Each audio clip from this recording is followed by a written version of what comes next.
안녕하세요 여러분. 오늘은 정말 흥미로운 주제를 가지고 왔습니다. 바로 최근 뜨거운 논쟁의 중심에 있는 노란봉투법이 실제로는 우리나라 경제성장에 도움이 될 수 있다는 이야기입니다. 아마 많은 분들이 노란봉투법에 대해서 비판적일 텐데요. 오늘은 그 반대편에서는 이 노란봉투법에 대해서 어떻게 바라보고 있고 왜 찬성하는지에 대해서 알아보도록 하겠습니다.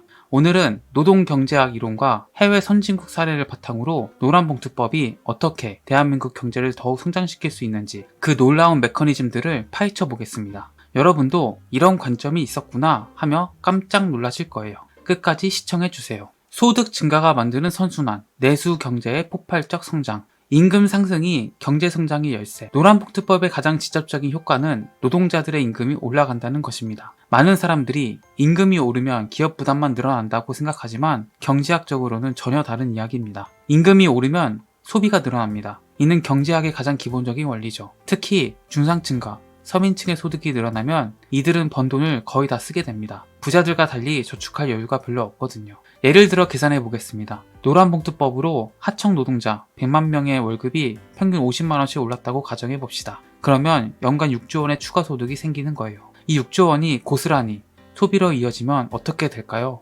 음식점, 쇼핑몰, 문화생활, 교육비, 의료비 등으로 쓰이면서 관련 업계가 모두 활성화됩니다.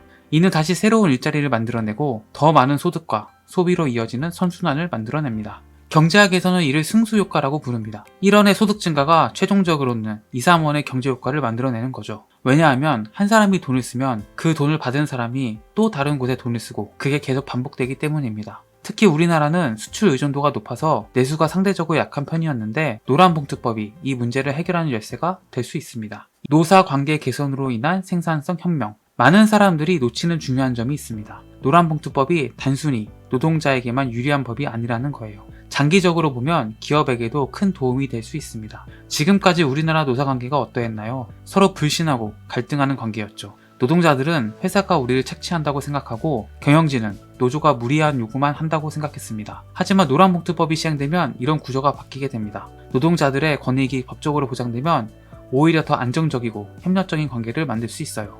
독일을 한번 보세요. 독일은 공동결정 제도라는 걸 운영하고 있습니다. 이는 노동자들이 경영진과 함께 회사의 중요한 결정에 참여하는 제도예요. 우리나라 노란봉투법보다도 더 강력한 노동자 권익보장 제도죠. 그런데 독일 경제가 무너졌나요? 전혀 그렇지 않습니다. 오히려 독일은 유럽 최강의 경제 대국이 되었어요. 왜 그럴까요? 노동자들이 경영에 참여하면서 현장의 목소리가 제대로 반영되기 때문입니다. 생산성 향상 아이디어, 품질 개선 방안, 효율화 방법 등이 현장에서 직접 나오게 되는 거죠.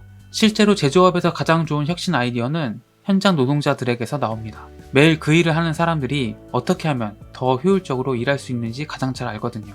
하지만 지금까지는 노사 갈등 때문에 이런 아이디어들이 제대로 활용되지 못했어요. 노동자들도 어차피 회사가 내 의견을 안 들어줄 텐데 왜 말해? 라고 생각했고 경영진도 노조가 반대만 할 텐데 왜 물어봐? 라고 생각했죠. 노란봉투법이 시행되면 이런 벽이 허물어집니다. 서로의 권익이 법적으로 보장되니까 더 건설적인 대화가 가능해지는 거예요.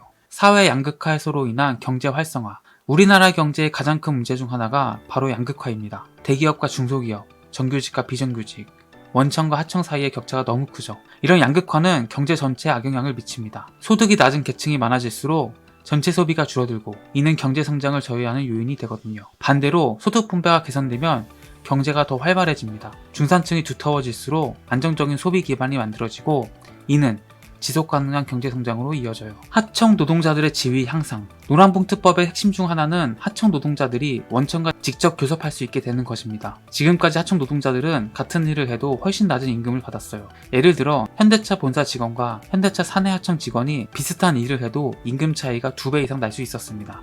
이런 불공정한 구조가 개선되면 어떻게 될까요? 하청 노동자들의 소득이 늘어나면서 이들의 소비도 늘어납니다. 더 좋은 집으로 이사하고 자녀 교육에 더 투자하고 문화생활도 즐기게 되죠. 이 모든 것이 경제 활성화로 이어집니다. 중상층 확대의 경제적 효과. 중산층이 늘어나면 경제에 여러 긍정적 효과가 나타납니다. 첫째, 안정적인 소비 기반이 만들어집니다. 중산층은 소득이 어느 정도 예측 가능하기 때문에 장기적인 소비 계획을 세울 수 있어요. 자동차를 할부로 사거나 주택을 구입하거나 자녀 교육에 투자하는 것들이 모두 안정적인 소비 기반이 있어야 가능한 일들이죠. 둘째, 창업과 혁신이 늘어납니다. 중산층이 두터운 사회일수록 새로운 아이디어와 기술에 투자하려는 사람들이 많아져요. 실패해도 다시 일어날 수 있는 여유가 있기 때문입니다. 셋째, 사회 안정성이 높아집니다. 소득 격차가 심한 사회일수록 사회적 갈등이 많고 이는 경제 발전에 악영향을 미치거든요. 기업의 혁신적 경영 촉진, 안주에서 혁신으로. 많은 기업들이 인건비가 싸니까 굳이 혁신할 필요가 없다고 생각해 왔습니다. 특히 제조업에서는 저임금 노동력에 의존해서 가격 경쟁력을 유지하려는 경우가 많았어요. 하지만 이런 방식은 장기적으로 지속 가능하지 않습니다. 중국이나 동남아 국가들과의 저임금 경쟁에서는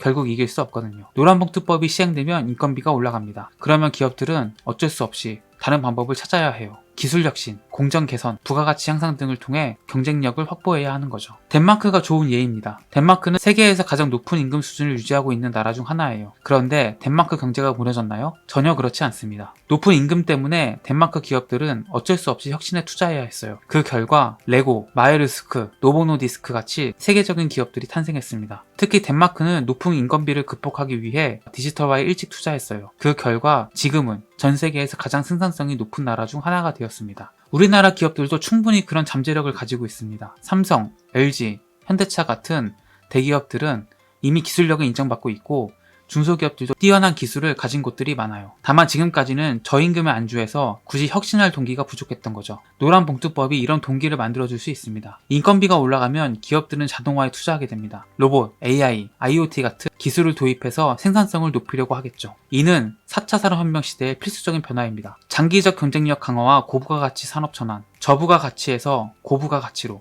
지금까지 우리나라 경제는 빨리빨리 문화와 저임금을 바탕으로 한 추격형 성장 모델이었습니다. 선진국이 만든 제품을 더 싸고 빠르게 만드는 방식이었죠. 하지만 이제는 그런 시대가 끝났습니다. 중국이나 인도, 베트남 같은 나라들이 우리보다 더 싸고 빠르게 만들 수 있게 되었거든요. 이제 우리나라도 선진국형 경제 구조로 바뀌어야 합니다. 단순히 싸게 만드는 게 아니라 남들이 만들 수 없는 혁신적이고 부가가치가 높은 제품을 만드는 방향으로 말이에요. 스위스를 보세요. 스위스는 세계에서 가장 비싼 임금을 주는 나라 중 하나입니다. 맥도날드 알바생도 시간당 2만원 넘게 받아요. 그런데 스위스 경제가 무너졌나요? 오히려 스위스는 세계에서 가장 부유한 나라 중 하나입니다.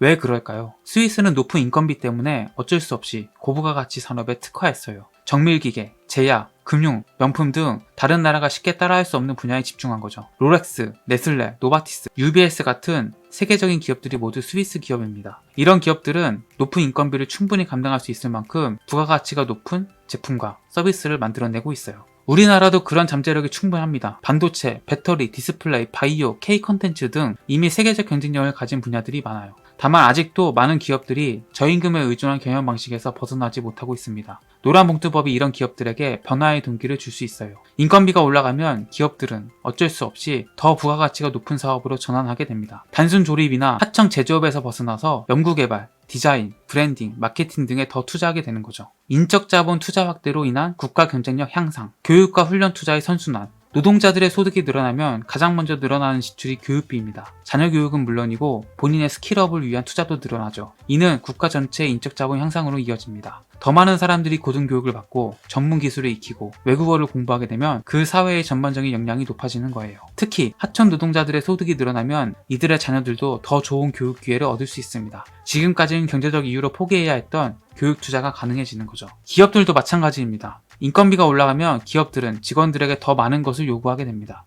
그러면 자연스럽게 직원들의 역량 향상에 투자하게 되죠. 지금까지는 어차피 싸게 쓸 수 있는데 굳이 교육시킬 필요가 있어? 라는 생각이 많았어요. 하지만 비싼 인건비를 주게 되면 그만한 가치를 뽑아내기 위해 교육과 훈련에 투자하게 됩니다. 기술혁신 촉진과 4차 산업혁명 대응, 인건비 상승이 기술혁신을 부른다. 경제사를 보면 흥미로운 패턴이 있습니다. 인건비가 오르면 기술혁신이 가속화된다는 거예요. 왜냐하면 기업들이 비싼 인건비를 기술로 대체하려고 하기 때문입니다. 산업혁명도 사실 인건비 상승에서 시작되었습니다. 18세기 영국에서 노동자들의 임금이 오르자 기업가들이 기계를 도입해서 생산성을 높이려고 했던 거죠. 우리나라도 마찬가지입니다. 지금까지는 저임금 때문에 굳이 자동화에 투자할 필요가 없었어요. 하지만 인건비가 올라가면 기업들은 어쩔 수 없이 기술 투자를 늘리게 됩니다. 4차 산업혁명 시대에는 AI, 로봇, IoT, 빅데이터 같은 기술이 핵심입니다. 그런데 이런 기술들을 도입하려면 초기 투자 비용이 많이 들어요. 만약 인건비가 계속 싸다면 기업들은 굳이 이런 비싼 기술에 투자할 필요를 못 느끼겠죠. 로봇 사는 돈으로 사람을 더 고용하는 게 낫지 않아? 라고 생각할 거예요. 하지만 인건비가 올라가면 상황이 달라집니다.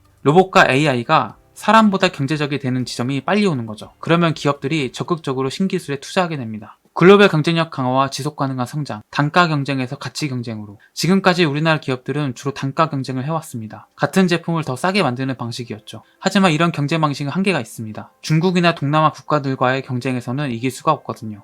노란봉투법으로 인건비가 올라가면 우리나라 기업들은 어쩔 수 없이 가치 경쟁으로 전환해야 합니다. 더 싸게 만드는 게 아니라 더 좋은 제품을 만드는 방향으로 말이에요. 이는 장기적으로 우리나라의 글로벌 경쟁력을 높이는데 큰 도움이 될 것입니다. 브랜드 가치와 기술력 향상. 애플이 아이폰을 왜 그렇게 비싸게 팔 수 있을까요? 다른 회사들보다 기술력이 뛰어나고 브랜드 가치가 높기 때문입니다. 소비자들이 애플 제품이면 비싸도 사겠다고 생각하는 거죠. 우리나라 기업들도 그런 방향으로 가야 합니다. 삼성이나 LG는 이미 어느 정도 그런 단계에 올라섰고 중소기업들도 그런 방향으로 발전해야 해요. 노란봉투법은 그런 변화를 촉진하는 역할을 할 수 있습니다. 인건비가 올라가면 기업들이 어쩔 수 없이 더 부가가치 높은 제품과 서비스를 개발하게 되거든요. 노란봉투법, 미래를 위한 현명한 투자. 지금까지 노란봉투법이 우리나라 경제성장에 도움이 될 수 있는 다양한 이유들을 살펴봤습니다. 물론 단기적으로는 기업들의 부담이 늘어날 수 있습니다. 하지만 장기적으로 보면 이런 변화가 우리나라 경제를 한 단계 더 발전시키는 계기가 될 수 있어요. 중요한 건 변화를 두려워하지 않는 것입니다. 지금까지의 방식에 안주하면 결국 중국이나 동남아 국가들과의 경쟁에서 뒤처질 수밖에 없어요. 하지만 노란봉투법을 통해 한 단계 더 발전한다면 우리나라는 진정한 선진국으로 도약할 수 있을 것입니다. 여러분들은 어떻게 생각하시나요? 노란봉투법이 정말로 우리나라 경제성장에 도움이 될까요? 댓글로 여러분의 의견을 들려주세요. 그리고 이 영상이 도움이 되셨다면 구독과 좋아요 부탁드립니다. 앞으로도 우리 사회의 다양한 쟁점들을 균형 잡힌 시각으로 다뤄보겠습니다. 감사합니다.